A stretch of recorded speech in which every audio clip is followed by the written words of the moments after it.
I was humiliated in front of everyone at the charity gala. So I walked away with the sponsor. Marissa's day had started like any other. The air was heavy with the scent of printer ink and overworked coffee machines at the community youth center she managed. Amid the buzz of teenagers filling out college applications and volunteers organizing donation bins, her phone buzzed with an unknown number. She hesitated, then answered.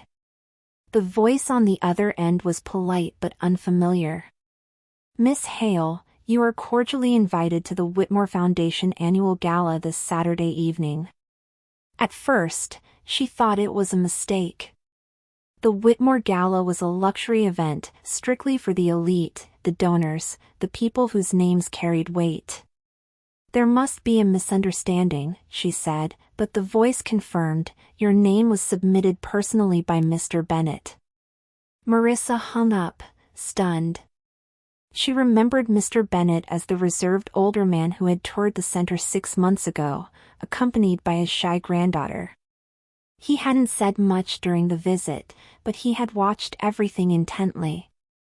He had asked her only one question that day, why do you do what you do? She remembered replying, because someone believed in me once. Now it's my turn. Apparently, that moment had left a deeper impression than she'd thought. The invitation arrived the next day, a silver envelope with engraved letters, so unlike anything she'd ever received. She clutched it, half wondering if she should go. She didn't belong at that kind of event. Still, she felt a small flame ignite inside her chest. Maybe she would go, just this once. The night of the gala arrived quicker than she expected. Marissa had spent hours combing thrift shops before settling on a vintage navy blue gown with lace sleeves and a soft satin finish. It wasn't flashy, but it was elegant, with just enough personality to stand out without screaming for attention. Her grandmother had smiled when she saw her dressed, brushing her silver hair from her face. You look like your mother the night she got her scholarship, she whispered. Those words settled in Marissa's heart like a quiet encouragement. As she applied minimal makeup and tied her curly hair into a low bun, she tried to ignore the unease twisting in her stomach. The venue was a grand historic hall downtown, lit by chandeliers so enormous they seemed to float like celestial beings. Stepping out of the cab, Marissa adjusted the hem of her dress and tried to exude the kind of grace she'd only ever read about. She walked up the steps, past marble pillars and velvet ropes, clutching her small purse tightly. Inside, a soft orchestra played, and champagne flutes sparkled in the hands of guests who all seemed effortlessly refined.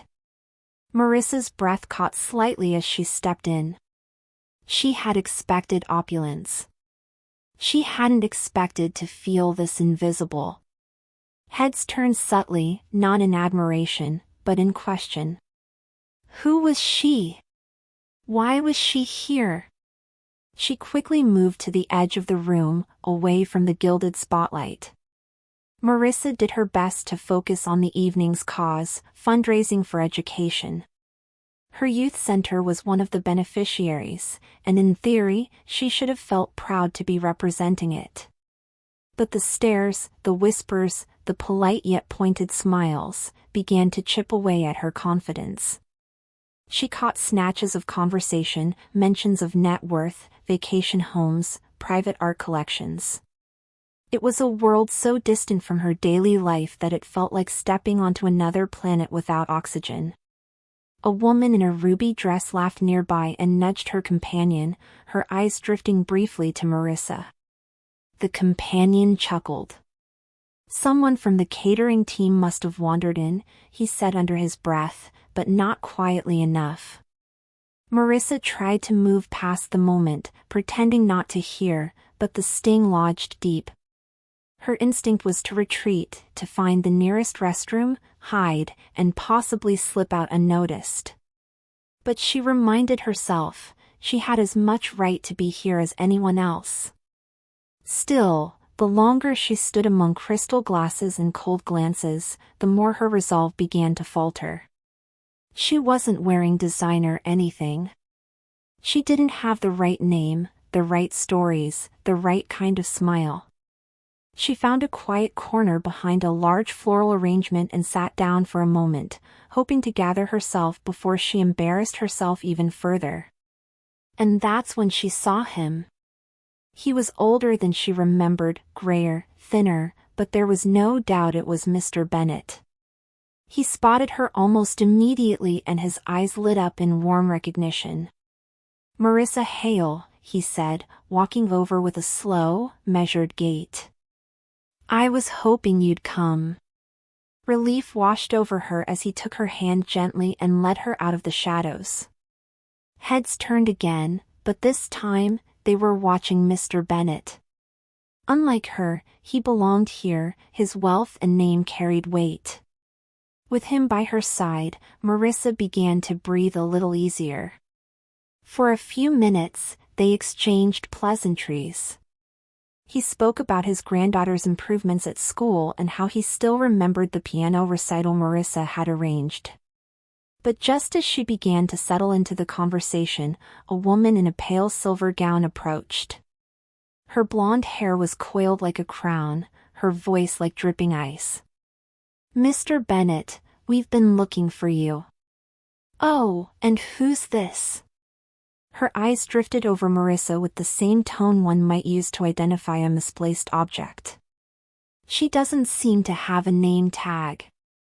Before Marissa could answer, the woman smiled tightly. "Sweetheart, I believe the servers are needed in the kitchen." Then, turning to Mr. Bennet, she added, "I assume she's staff?" The question wasn't really a question. It was a dismissal wrapped in a smile. And just like that, Marissa felt her stomach drop. Marissa stood frozen for a second, unsure if she should correct the woman or simply walk away. The moment seemed to stretch endlessly. Mr. Bennet's expression changed slightly, his smile flattening into something harder to read. But before either of them could speak, a young man from across the room approached. He was in his early 20s, sharply dressed but familiar. "Miss Hale?" he asked. She blinked. "Yes?" "I'm Julian," he said. "You probably don't remember me, but you ran the reading program at West End when I was a kid." I was struggling with dyslexia. He turned to the woman in the silver gown and added, "She helped me get into college." His voice was calm but firm. The woman raised an eyebrow and made a soft sound of disbelief before drifting away, but the damage had been done. Marissa could feel the weight of the room pressing on her again. She whispered, "I think maybe I should go." But Mr. Bennet shook his head. "Don't even think about it. You're the reason this gala matters." He offered her his arm, and together, they walked toward the center of the ballroom. The moment passed, but it left a scar. Marissa now understood that even among glittering chandeliers, cruelty could shine just as brightly.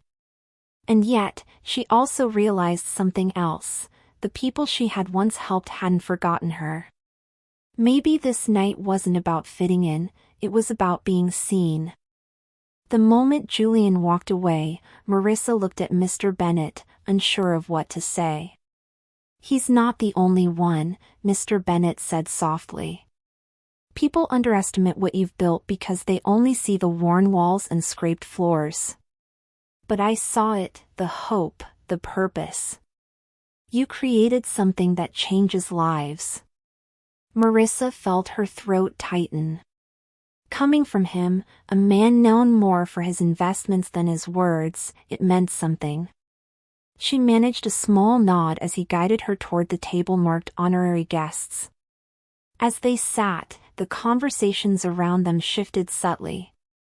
Some guests offered Marissa polite smiles, still unsure who she was, while others avoided eye contact altogether. But Mr. Bennet wasn't concerned. He introduced her proudly to the few who joined their table. "This is Marissa Hale," he said. director of the Horizon Youth Center. Without her, my granddaughter wouldn't be here tonight. She found her way again because someone believed in her.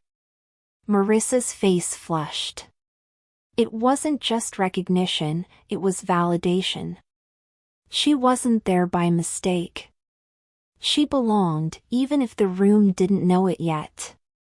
Though Mr. Bennet's words had steadied her, the atmosphere at the gala remained tense. As dessert was being served, a pair of women in matching emerald gowns seated 2 tables over began whispering and laughing, their eyes flicking to Marissa. One of them leaned toward her friend and said a little too loudly, "I didn't know the foundation extended invitations to volunteers now." Her friend giggled, replying, "Well, it's good to see charity really starting at the bottom." Their words floated through the air like poison confetti, landing squarely on Marissa's chest. Marissa tried to ignore it, focusing instead on her plate. But the laughter made her hands tremble. She forced her fork down gently to avoid making a sound. She thought of the teenagers at the center, kids who faced this kind of cruelty every day, who stood tall despite it. If she let it get to her, what kind of example would she be? Still, no matter how strong her will, the humiliation stung. She knew she could have fired back, but something held her back. Pride? Fear? Maybe it was just exhaustion from years of trying to prove she was more than where she came from. Trying to regain her composure, Marissa excused herself from the table and stepped outside onto the balcony. The cool evening air kissed her skin, soothing the heat that had climbed up her neck. She leaned against the railing, staring down at the city lights below, trying to remember why she came in the first place. Her breath clouded in the night, matching the fog in her mind. For a moment, she wondered what would have happened if she had just stayed home, skipped the humiliation, stayed in her world where she was respected. But as she stood in silence, she heard the door creak behind her. Rough night? It was Julian again. He stepped beside her, tucking his hands into his coat pockets. She nodded, unsure if she could speak without cracking. "I remember you used to say, 'Rise anyway,'" he added. "You told me that when I failed my first reading test." She looked at him, surprised he remembered. "You believed in me when no one else did. And I've never forgotten it." Marissa felt something shift. Maybe tonight wasn't about being accepted by the room. Maybe it was about remembering why she never needed their approval in the first place. Back inside, as she returned to her table, Marissa was approached by someone unexpected, a young waiter, no older than 19. He leaned slightly as he placed a coffee cup on her saucer and whispered, "Sorry for how they've treated you tonight." Startled, she looked up. His eyes were earnest. "They talk like that about us too. Like we don't belong." His voice was low, but steady. "I just wanted to say I think it's cool you're here. They don't even know what you do, and they still look down on you." Marissa smiled gently, touched by his quiet courage. "What's your name?" she asked. "Eli," he replied. "I work here weekends and go to school during the week." She nodded thoughtfully. "Keep going, Eli. You're doing more than most people in this room ever have." He looked startled at her sincerity, then straightened and walked off with a grateful nod. That moment, fleeting as it was, filled her with more comfort than any speech could. Real people saw her, even if the elite didn't. Soon after she returned to her seat, the MC took the stage and began to introduce the evening's featured guests and honorees. Marissa expected to sit through it quietly, maybe clap at the appropriate times. But then, she heard her name. "We'd also like to recognize someone whose quiet work has changed countless lives. Please welcome Marissa Hale, director of Horizon Youth Center. Her heart stopped. She hadn't been told she'd be called up. She glanced at Mr. Bennet, who merely nodded, eyes twinkling. The applause began, hesitant at first, then building. As she stood and walked to the stage, the room seemed to hold its breath. She passed by the very women who had mocked her earlier. Their faces were frozen, expressions unreadable. She climbed the steps, turned to face the crowd, and adjusted the mic. Her hands shook slightly, but her voice didn't waver. "I didn't come here to be seen," she began. "I came here because someone believed I was worth seeing. Just like the kids I work with every day, they show up in a world that tries to erase them. And every day, they rise anyway." The room was silent. Not a clink of silverware. Not a whisper. Just eyes on her, finally listening. After her short, impromptu speech, Marissa stepped down from the stage to the sound of respectful, almost stunned applause. There wasn't thunderous cheering, it was more like the room had just seen something they didn't expect and needed a moment to process it. She returned to her table with steady steps, her heart still pounding. Mr. Bennet stood as she approached and offered a quiet smile, placing his hand briefly on her shoulder. "You gave them something real tonight," he said. "And not many people here know how to handle real." Back in her seat, Marissa noticed subtle shifts in the atmosphere. People who had previously ignored her now watched with newfound curiosity. A few guests offered polite nods or approached to murmur compliments, their eyes betraying an unspoken recalibration of her status. But not everyone was pleased. Clarissa Langford, the event host who had been so icy earlier, watched from across the room, her jaw tight, wine glass swirling in her hand. Marissa held her gaze for a moment, calm and unmoved. Whatever came next, she was no longer hiding. It didn't take long for tension to reignite. As dinner wrapped up and guests began to move about the hall more freely, Clarissa approached Marissa with a strained smile and a clipboard in hand. "I just want to confirm something," she said sweetly. "I didn't see your name on the seating list. There may have been a clerical error." Marissa blinked, unsure whether to laugh or be offended. "I was invited by Mr. Bennet," she replied, steady and measured. "I see," Clarissa said, lips curving in polite condescension. "Well, we do prefer guests to go through the proper channels." Around them, a few nearby guests pretended not to listen while clearly eavesdropping. Mr. Bennet stood slowly, placing his napkin down and meeting Clarissa's gaze. "She was my personal guest," he said clearly.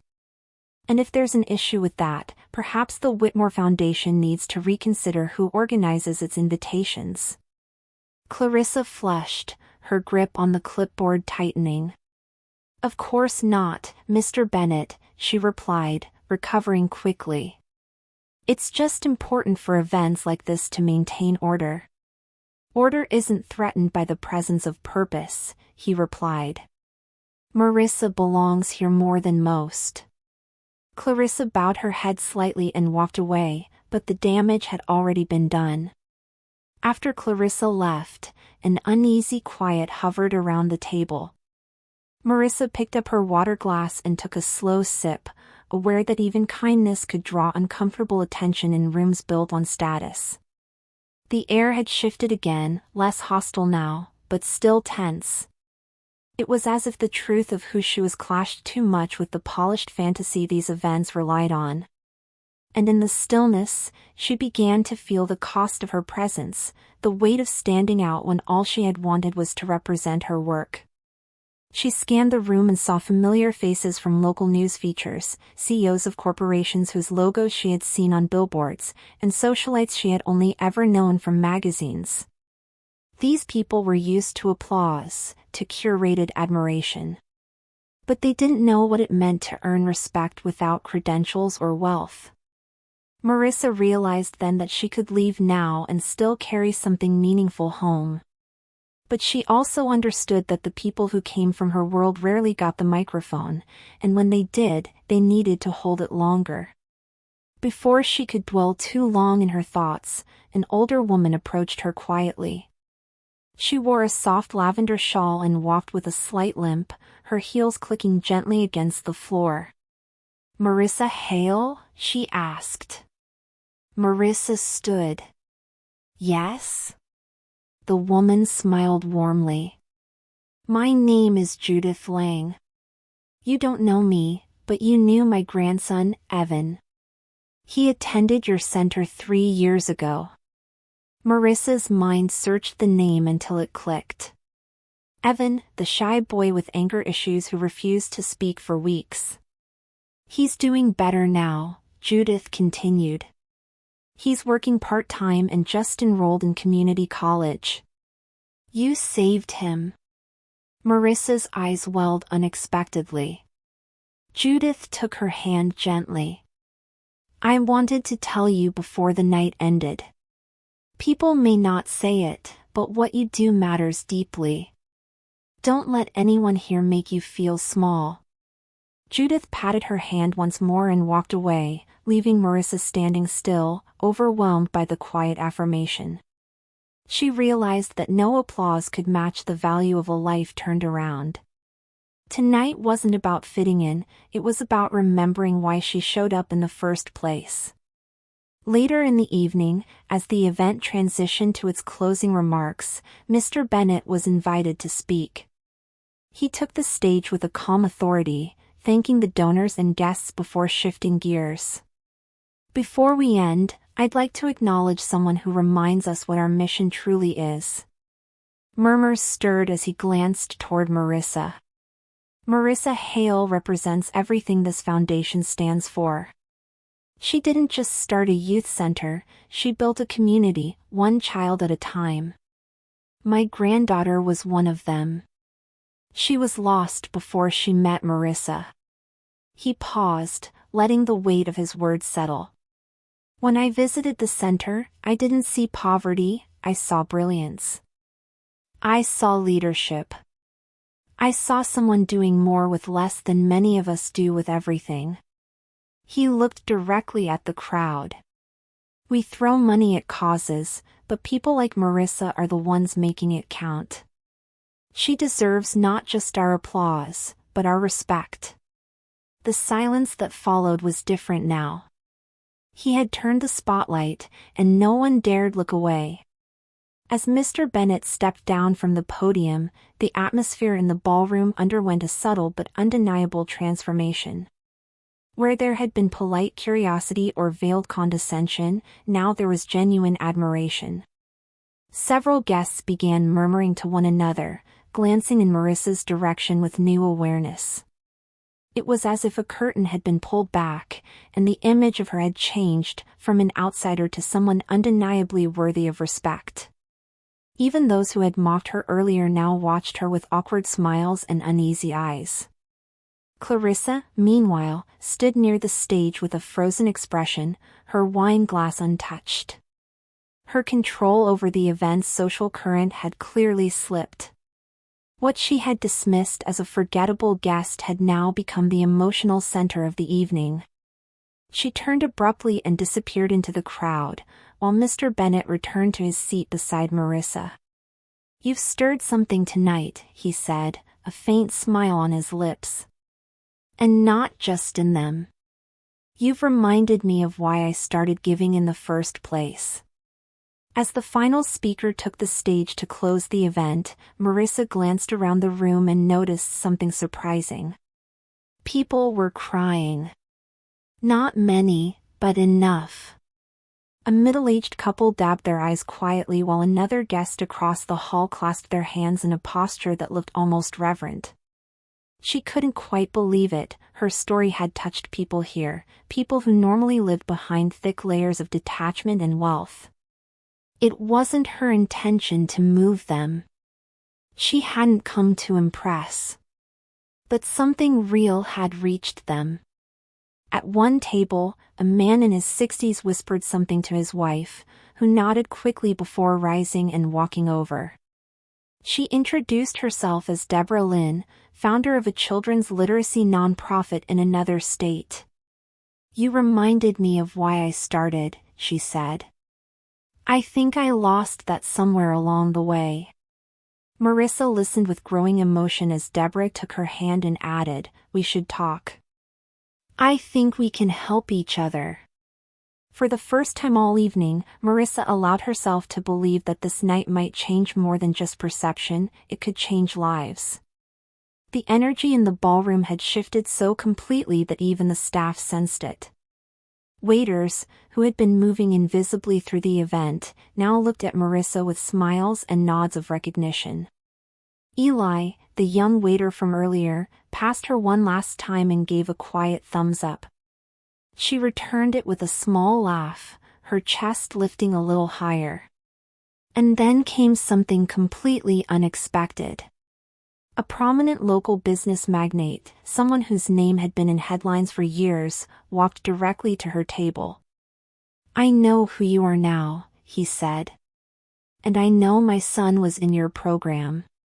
Marissa's breath caught. She had no idea. He didn't talk about it much, but he changed after he started volunteering there. Found purpose again. The man hesitated, then said, "I thought it was just the effect of getting older. But I realize now, it was you. And your work." Marissa was stunned, unable to fully process the meaning behind his words. This wasn't just validation. This was proof that what she did mattered more than she ever knew. Not everyone in the room took the shift gracefully. Clarissa, after retreating from the spotlight, could be seen pacing near the gallery doors. Her friends, those who had giggled earlier, now stood silently, unsure how to recover their composure. One of them whispered something about finding the valet early, and they began quietly excusing themselves from conversations. Clarissa lingered the longest, her mouth pursed, her posture perfect. She scanned the room one last time and met Marissa's gaze for just a moment. But there was no more power in her eyes. Marissa didn't look away. She simply offered a calm, knowing nod before turning back to Mr. Bennett and Deborah Lynn. Clarissa walked out seconds later, her heels clicking against the marble floor like a fading drumbeat. It was a small victory, quiet but clear.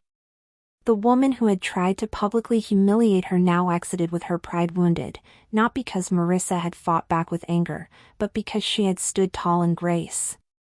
As the gala wound down, guests began to trickle toward the exits, many stopping to thank Marissa before they left. Some left business cards, others asked to tour her youth center, and a few offered pledges to support her cause financially. She took each conversation with humility, writing names on a notepad she had tucked into her purse. Her heart felt full, but her mind buzzed with possibilities. For the first time in years, she could see doors opening that she hadn't dared to knock on before. Mr. Bennett leaned closer as she tucked the last card into her purse. "Tonight wasn't about their money," he said. "It was about your truth. You didn't need this room. But this room needed you." Marissa swallowed the emotion rising in her throat. She had come expecting to feel small.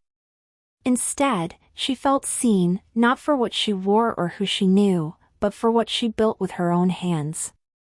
As the hall emptied, she stood quietly for a moment, absorbing the echoes of everything that had happened.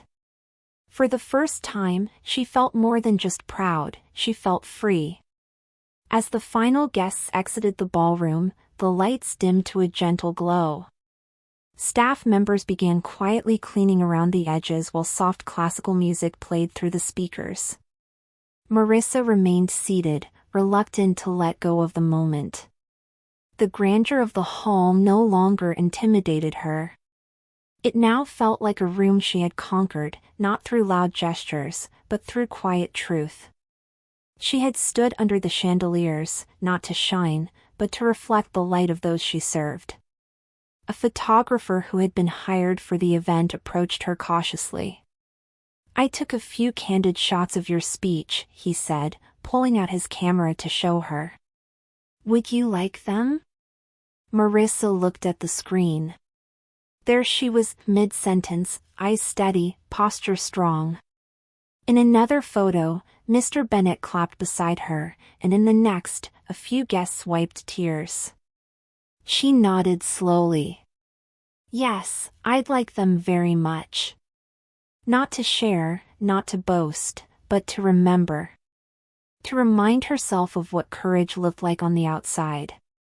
As she walked slowly toward the exit, she passed the same floral arrangement she had hidden behind earlier in the evening.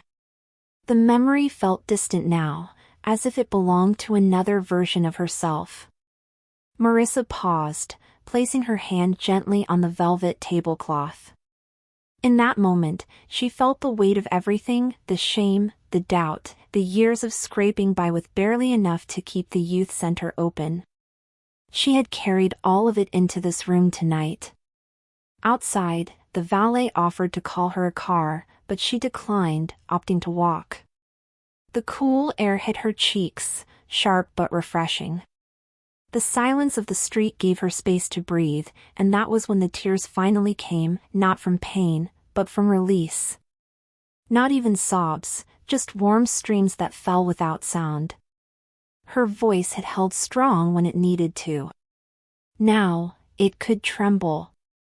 She let herself feel everything she hadn't allowed earlier. Her shoulders shook briefly, and then, they didn't. The next morning, Marissa arrived at the youth center early. The building was still dark, and the halls echoed with the sound of her footsteps. She walked into her small office, sat down at her desk, and looked around. The chipped paint, the donated furniture, the kids' drawings pinned unevenly to the walls, it was far from glamorous, but it was hers. She breathed it all in like a familiar scent and smiled. This was her stage. Last night had been a spotlight. This, however, was where the real work lived. Around mid-morning, her staff began to arrive. As each one walked in, they shared fragments of the news, how photos from the gala had already made it onto local news sites, how her name was trending in the nonprofit circuit, how several donors had already reached out wanting meetings. One of her staffers, Anna, hugged her tightly. "We always knew who you were," she whispered. "Now the world knows too." Later that day, when Marissa stepped into the main hall for a surprise staff meeting, the entire room stood and clapped. Her eyes filled again, but this time, she didn't look away. By the end of the week, things had changed dramatically. Journalists called for interviews, articles were written about her work, and invitations to speak at conferences poured in. Marissa handled it all with grace, keeping her focus on the center and refusing to let the attention distract her from the mission. She agreed to a few interviews, but only if they highlighted her staff and the children, not just her. She insisted that the story never become about one person, it had to remain about the community. Among the dozens of emails, one message caught her eye. It was from a foundation director she had applied to for funding years ago and been rejected by. The message now offered a significant grant, no strings attached. "We misjudged," the director wrote. "We'd like to make that right." Marissa didn't reply right away. She let the email sit for a day. When she finally responded, it was short and gracious. She had learned something powerful in the last few days. When the world finally listens, you don't need to scream. Then came the unexpected. Clarissa Langford, the very woman who had humiliated her, called the center directly. The receptionist transferred the call to Marissa's office, unsure of how to handle it. "Marissa, this is Clarissa," came the familiar, polished voice. I wanted to reach out personally. Marissa leaned back in her chair, waiting. I think there may have been misunderstandings between us at the gala. I'd like to invite you to a brunch next weekend, hosted for influential women in philanthropy. The silence that followed stretched long and thin. Marissa considered her words carefully. I appreciate the invitation, she said finally. But I believe I already made my introduction. Clarissa hesitated. Of course. Well, I hope we can still find ways to work together in the future. Perhaps, Marissa replied, her tone neutral. When the call ended, she stared out the window for a while. She didn't need revenge. She didn't need vindication. She had something far greater now, clarity, and the freedom to choose what mattered. The following Monday, Marissa received a letter, hand-delivered in a cream-colored envelope with Mr. Bennett's name embossed on the back. Inside was a simple message written in elegant script. He was offering to create a scholarship in her name, the Marissa Hale Youth Promise Fund.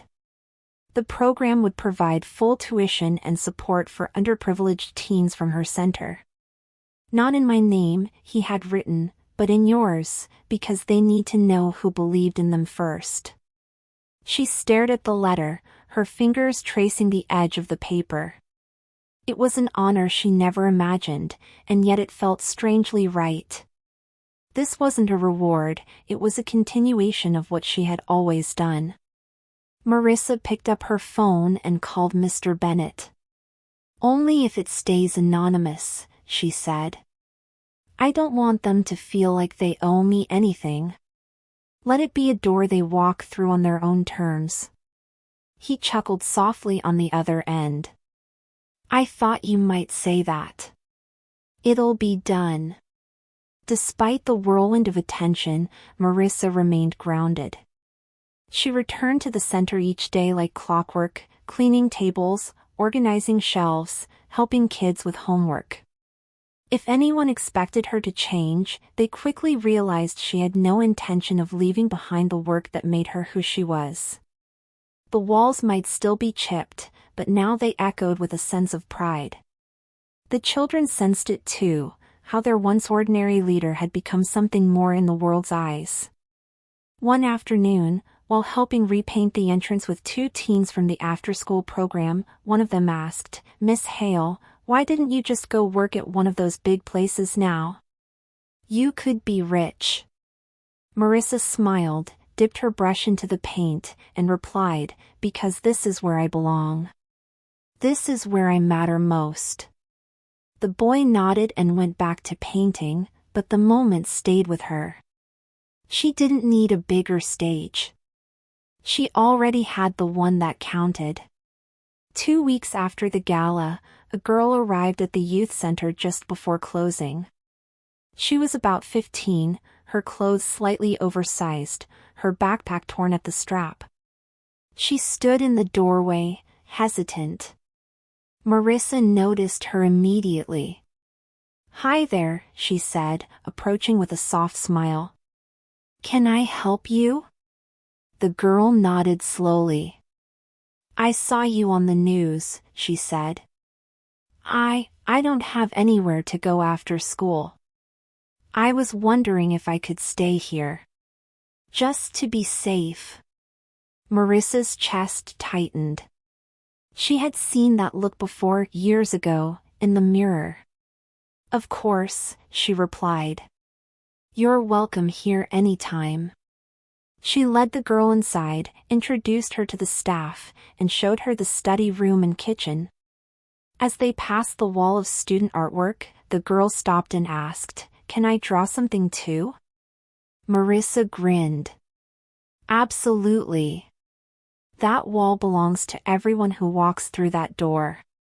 That evening, long after the kids had gone home and the center had quieted, Marissa walked the halls alone. Each room held echoes, laughter, learning, the occasional argument over who got the last juice box. But most of all, it held stories. Stories of kids who had nowhere else to go, who found safety here. Stories like hers. Stories that weren't just heard, they were lived, every day, by those who refused to let their beginnings define their endings. She stopped at the mural wall and looked at the newest drawing, done in bright red marker by the girl from earlier. It was a simple heart, and inside it, the words, "Thank you for seeing me." Marissa touched the paper gently. She didn't need an award, or a seat at some high-profile brunch. This was her legacy. These were the hands she had reached. And this was her reward, quiet, real, and endlessly alive. The gala became a memory, one that people in the city still talked about for weeks afterward. But for Marissa, life moved on, not with spotlights, but with the steady rhythm of impact. The youth center expanded its partnerships, more volunteers signed up, and donations steadily increased. Her work finally had the resources it deserved, but Marissa never let it change her. She stayed present, grounded in the mission that had carried her from the shadows of doubt into the light of purpose. And in quiet moments, walking home under city lights, or watching a once shy teen lead a workshop, she'd remember that night. Not for the humiliation, or even the vindication, but for the reminder that dignity doesn't come from acceptance. It comes from truth. From standing tall in your own name. And in that truth, she had found everything she needed: peace, pride, and the unshakable power of a life rewritten on her own terms.